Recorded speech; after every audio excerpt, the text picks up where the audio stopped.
guys, welcome back for another lesson on Romeo and Juliet. Today we are going to be reading Act 2, Scene 5, and I'm also going to be doing a lesson on tone and mood. That is going to be part of our standard this week. So I'm going to start off with that lesson and then I'll go ahead and read Act 2, Scene 5 because we are going to be using our information of tone and mood while we are reading this passage, okay, or this scene. So let's go ahead and get started by unpacking our standard. So I have my standard here on my board. I wrote it out and I already unpacked it for you. I'm just gonna go ahead and review it for you. So our standard today says, analyze how particular lines of dialogue or incidents in a story or drama propel the action, reveal aspects of a character, or provoke a decision. We've already worked with this standard before. It's the one where we look at different parts of dialogue in order to determine what else it's giving us from the story, okay? So in this case, we are going to be focusing on tone and mood. And this is going to be very apparent while we are reading Act 2, Scene 5 because it has a lot to do with the way somebody's speaking and what it means because they're speaking in that form, okay? So what I'm going to do, I'm going to say my lesson out loud. I'm also going to be making a PowerPoint with these notes and I'll be uploading them tomorrow after our help hour session. So you don't need to be writing notes right now. Just go ahead and listen and then I will be reviewing this in our help hour session, which will definitely help you take notes, okay? Since we are focusing on tone and mood, we know that both of these are two different literary devices that people or authors use while they are writing. And Shakespeare definitely does use it in Romeo and Juliet. We just need to be able to dissect the tone and the mood of different scenes in order to kind of figure out what he's trying to tell us or what he's trying to show us that's happening in that scene, okay? Obviously, tone and mood are going to help us, the reader, understand the story a little bit better. Now, tone is going to be the author's attitude towards the audience, towards the subject, or towards the character, okay? So in tone, we are going to be focusing on the dialogue of a character or the descriptions that are happening in the story, okay? So dialogue is going to be the way a character is speaking, so that can show us the tone. And descriptions can be like the word choice that the author decides to use in a particular sentence or in a particular scene in order to convey or portray the known, okay? In order to portray the tone. Okay, so through dialogue and through description, we can find out what the tone is. The mood is going to be really different. The mood is going to be what us, the reader, feels as they're reading the story, okay? So usually the mood that we start to feel is through the setting of the story, through the atmosphere of the story, okay? So if the setting is very dark and gloomy, we are going to feel very gloomy, very suspenseful, very lonely, okay? So those are different words that we can kind of portray through a mood. So the mood is us, how we feel. The tone is what the author is trying to portray by the words that he is using in the story. So for example, in the scene where Juliet is in the balcony and Romeo is downstairs and they're talking or whatever, and they're talking about their love and all that different stuff, you can dissect different words from their dialogue in order to kind of say that the tone is very light because they're so in love and they're talking about their love and all that stuff. Now the mood can be completely different for us. For me, I would say my mood is very suspenseful. We know that Romeo is not supposed to be there because if the Capulets find him, he's basically dead. So the whole time I'm reading, I'm like, oh my god, this guy's gonna get caught. Oh my god, what is he doing there? Oh my god, he's crazy. Why is he still in love with this girl? He hasn't even known her for that long. So that's going to be the mood. The tone depends on what words you use from the story in order to determine what the tone is, okay? So that can be amused, that can be angry, that can be light, that can be serious, that can be, you know, there's different words that you can use for each of them, but I just need you to know the difference between tone and mood, okay? So now that we know a little bit about tone and mood, we're going to go ahead and read Act 2, Scene 5, and see different examples of this being used in Romeo and Juliet, okay? So in Act 2, Scene 5, we see Juliet opens up the scene by herself and she's talking to herself in the Capulet garden. Now, remember what I said about what a speech is called when we are speaking to ourselves? You should be able to answer that. That is going to be on the test. So make sure you know what it is called when a character is speaking to themselves. Nobody else can hear them except obviously the audience, because we are the ones watching the play. All right, so I'm gonna go ahead and start reading, and then we'll pause throughout it to analyze it. The clock struck 9 when I did send the nurse. In half an hour she promised to return. Perchance she cannot meet him. That's not so. Oh, she is lame. Love's herald should be thoughts, which 10 times faster glides than the sun's beams. Driving back shadows over luring hills, therefore do nimble-pinioned doves draw love, and therefore hath the wind swift Cupid's wings.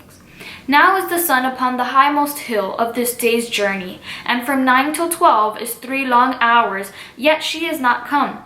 Had she affections and warm youthful blood, she would be as swift in motion as a ball. My words would bandy her to my sweet love, and his to me. But old folks many feign as they were dead, unwildly, slow, heavy, and pale as lead. Okay, so we're gonna go ahead and stop there and kind of analyze what Juliet is saying in her soliloquy. So we see that she's talking to herself, and we know that she sent Nurse to go meet Romeo. And she's kind of complaining that it's been 3 hours and she's taking forever to come with the news on how they're gonna get married, because that's why she sent her. So Juliet is definitely very eager to hear what, you know, her love has to say about her. And she's kind of nervous, and she doesn't understand why Nurse is taking so long. We do have to remember that Nurse is kind of old, so, you know, it's going to take her a while to travel back and forth to get this message across. So now we have Nurse and Peter. Oh God, she comes. Oh honey nurse, what news? Hast thou met with him? Send thy man away. Peter, stay at the gate. Now, good sweet nurse, O Lord, why lookest thou sad? Though news be sad, yet tell them merrily. If good, thou shamest the music of sweet news, by playing it to me with so sour a face. I am aweary, give me leave a while. Fie, how my bones ache, what a jaunt have I! I would thou hast my bones, and I thy news. Nay, come, I pray thee, speak. Good nurse, speak. Jesu, what haste! Can you not stay a while? Do you not see that I am out of breath? How art thou out of breath when thou hast breath to say to me that thou art out of breath?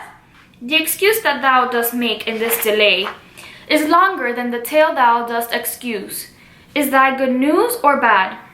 Answer to that. Say either, and I'll state the circumstance. Let me be satisfied. Is it good or bad? Well, you have made a simple choice. You know not how to choose a man. Romeo? No, not he. Though his face be better than any man's, yet his leg excels all men's. And for a hand and a foot and a body, though they may not to be talked on, yet they are past compare. He is not the flower of courtesy, but I'll warrant him as gentle as a lamb. Go thy ways, wench, serve God. Where have you dined at home? No, but all this did I know before. What says he of our marriage? What of that? Lord, how my head aches. What a head have I! It beats as it would fall in 20 pieces. My back on the other side. Ah, my back. Beshrew your heart for sending me about to catch my death with jaunting up and down. Ay, faith, I am sorry that thou art not well. Sweet nurse, tell me, what says my love? Your love says, like an honest gentleman, and a courteous, and a kind, and a handsome, and a warrant, a virtuous. Where is your mother? Where is my mother? Why, she is within. Where should she be? How oddly thou repliest. Your love says, like an honest gentleman. Where is your mother? So we're going to go ahead and stop there and find out, or kind of analyze what's been happening so far. So in the beginning there, Nurse comes in and Peter's there. And Nurse is like, you know what, I need you to stay aside because I have some news to tell Juliet. So Juliet is like, Nurse, tell me what he told you. How are we going to get married? And Nurse is out of breath. And she's kind of like prolonging telling her how she was going to get married. And she's like, oh, I'm out of breath. I can't breathe. Oh, my head. Oh, my back. And she keeps complaining about all these different things that have hurt her in the travel of meeting Romeo and back. And Juliet is like, I already know all this stuff that you're telling me. You're not telling me what I want to hear. What is it? And she's kind of like persisting to know now. And Nurse is like, I'm gonna tell her eventually. I'm not gonna tell her now. So she keeps prolonging it and, you know, talking about the pain that she's gotten from walking so far. So Nurse continues to say you know, other things. And then she brings up how Juliet has a pretty bad choice in men, and she starts talking about Romeo, and she's like, ugh, you know, he's cute by the face, but everything else about him, you pick a terrible person. And Juliet says, I know this already, but I just want to know how I'm gonna get married. You know that you picked a bad man? So that's basically where we stopped right now, and Nurse is still continuing to switch the convo. Now let's finish up this scene and see what she says. Oh, God's lady dear, are you so hot? Mary, come up, I trow. Is this the poultice for my aching bones? Henceforward, do your messages yourself. Here's such a coil. Come, what says Romeo? Have you got leave to go to your shrift today? I have. Then hie you hence to Friar Lawrence's cell. There stays a husband to make you a wife. Now comes the wanton blood up in your cheeks. They'll be in scarlet straight at any news. Hie you to church. I must another way to fetch a ladder by the which your love must climb a bird's nest soon when it is dark. I am the drudge and toil in your delight, but you shall bear the burden soon at night. Go, out to dinner, hie you to the cell. Hie to the high fortune. Honest Nurse, farewell. So finally at the end there, Nurse basically tells her what she needs to do in order to meet Romeo to get married. And she tells her that she needs to go to Friar Lawrence's cell, and at the cell, Romeo's going to be waiting for her to get married. Now, the way that she is kind of sneaking out of her house is by saying that she has to go to shrift. So shrift is what we nowadays call confession at like church and stuff. So that's what she's saying that she needs to go do. And then when she goes to confession, that's where they're going to go get married. All right, so clearly after reading Act 2, Scene 5, we see a lot of different dialogue between Nurse and Juliet, okay? So through their dialogue, we can pick up different tones and different moods. Now, for the tone, I would definitely say that Juliet is more of like the anxious, tell me what he said right now, whereas Nurse is being kind of like mocking. She's kind of like, she knows that Juliet wants to know so bad, but she's not going to tell her, and she's kind of like postponing it by saying how tired she is and complaining about her tiredness. So depending on which dialogue you choose, our tone can be very anxious, our tone can be very mocking, okay? Now our mood can be something completely different. What did you feel while reading this scene, okay? I kind of felt what Juliet was feeling, very suspenseful. So that's kind of what I felt. I was like, oh my god, is this lady ever gonna tell her how she's gonna get married? Even though we know already how she's going to get married, but you didn't know what Nurse was going to tell Juliet. Maybe Nurse was gonna bring up something else, okay? So depending on what you felt, as long as you're able to explain why, that would be the mood, okay? So that's it for this lesson. I hope you guys understood. I will be helping you guys tomorrow during our help session, and we will go over the scene and we will go over the standard as well, okay? So I will see you guys tomorrow.